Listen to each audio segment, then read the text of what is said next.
ইসলাম, বিজ্ঞান ও আধুনিকতা, ইতিহাস, বাস্তবতা এবং ভবিষ্যতের দিকনির্দেশনা। মানব সভ্যতার ইতিহাসে ধর্ম এবং জ্ঞানচর্চা, এই দুই শক্তি সবসময় গুরুত্বপূর্ণ ভূমিকা পালন করেছে। বিশেষ করে ইসলামিক সভ্যতা একসময় জ্ঞান, বিজ্ঞান ও সংস্কৃতির অন্যতম কেন্দ্র ছিল, কিন্তু আজকের বাস্তবতায় একটি গুরুত্বপূর্ণ প্রশ্ন উঠে আসে। কেন মুসলিম বিশ্ব বিজ্ঞান ও প্রযুক্তিতে পিছিয়ে? ইসলাম কি স্বাধীন চিন্তা ও বিজ্ঞানকে সীমাবদ্ধ করে? এবং আধুনিক বিশ্বে শুধুমাত্র ধর্মের ভিত্তিতে কি একটি রাষ্ট্র উন্নত হতে পারে? আজ আমরা ইতিহাস, ধর্মতত্ত্ব এবং আধুনিক বাস্তবতার আলোকে বিষয়গুলো বিশ্লেষণ করব। কোরআন বিজ্ঞান নয়, কিন্তু জ্ঞানচর্চার ভিত্তি। কোরআন কোনো বিজ্ঞান বই নয়, এটি মূলত নৈতিকতা, বিশ্বাস, মানব আচরণ এবং জীবন দর্শন নিয়ে আলোচনা করে। তবে কোরআনের একটি গুরুত্বপূর্ণ দিক হল, এটি মানুষকে চিন্তা করতে, পর্যবেক্ষণ করতে এবং জ্ঞান অর্জনে উৎসাহিত করে। এই দৃষ্টিভঙ্গি আধুনিক বৈজ্ঞানিক পদ্ধতির সাথে সাংঘর্ষিক নয়, বরং বলা যায় কোরআন একটি মানসিক কাঠামো তৈরি করে যেখানে মানুষ প্রশ্ন করতে এবং সত্য অনুসন্ধান করতে উদ্বুদ্ধ হয়।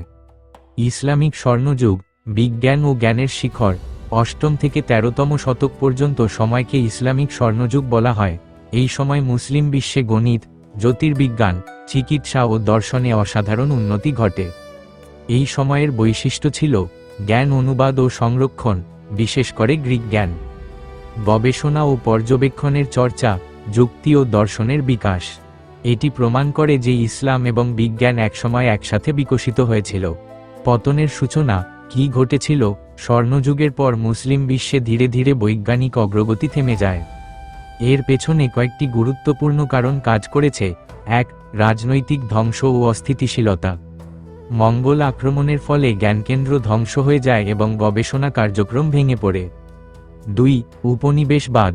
ইউরোপীয় শক্তিগুলো মুসলিম বিশ্ব দখল করে এবং স্থানীয় শিক্ষা ও গবেষণা কাঠামোকে দুর্বল করে দেয়।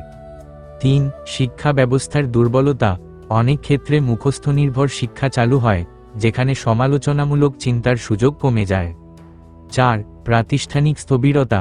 ইউরোপে নতুন বিশ্ববিদ্যালয় ও গবেষণা প্রতিষ্ঠান গড়ে উঠলেও মুসলিম বিশ্বে সেই রকম গতিশীলতা তৈরি হয়নি। ইউরোপ কেন এগিয়ে গেল?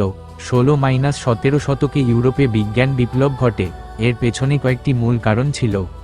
পর্যবেক্ষণ ও পরীক্ষাভিত্তিক জ্ঞানচর্চা, প্রিন্টিং প্রেসের মাধ্যমে জ্ঞানের দ্রুত বিস্তার, বিশ্ববিদ্যালয় ও বৈজ্ঞানিক প্রতিষ্ঠানের উন্নয়ন, ধর্মীয় সংস্কারের ফলে চিন্তার স্বাধীনতা বৃদ্ধি।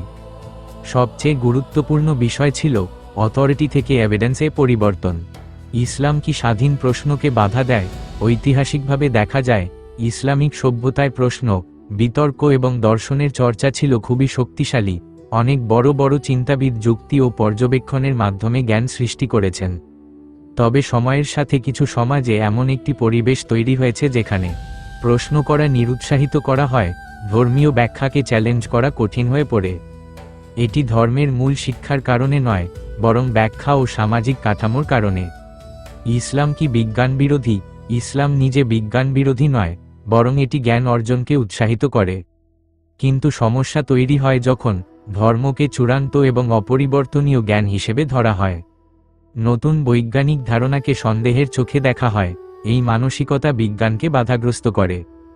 ধর্ম দিয়ে কি রাষ্ট্র উন্নত হতে পারে? আধুনিক বিশ্বে শুধুমাত্র ধর্মের ভিত্তিতে কোনো রাষ্ট্র উন্নত হতে পারে না। এটি একটি কঠিন কিন্তু বাস্তব সত্য। কারণ স্বাস্থ্য ব্যবস্থা বিজ্ঞান নির্ভর, প্রযুক্তি উন্নয়ন গবেষণা নির্ভর, অর্থনীতি ডেটা ও উদ্ভাবনের উপর নির্ভরশীল। যে দেশগুলো উন্নত, তারা বিজ্ঞান ও প্রযুক্তিতে বিনিয়োগ করে, গবেষণাকে অগ্রাধিকার দেয়। অন্যদিকে যারা শুধু আদর্শ বা বিশ্বাসের উপর নির্ভর করে, তারা প্রযুক্তিগতভাবে পিছিয়ে পড়ে। সফল মডেল, ভারসাম্য। সবচেয়ে কার্যকর মডেল হল ধর্ম প্লাস বিজ্ঞান প্লাস শক্তিশালী প্রতিষ্ঠান। ধর্ম দেয় নৈতিকতা, বিজ্ঞান দেয় প্রযুক্তি ও উন্নয়ন, প্রতিষ্ঠান দেয় বাস্তব প্রয়োগের কাঠামো। এই তিনটির সমন্বয় ছাড়া টেকসই উন্নয়ন সম্ভব নয়। উপসংহার: ইসলাম নিজে বিজ্ঞান বা প্রশ্নের বিরুদ্ধে নয়।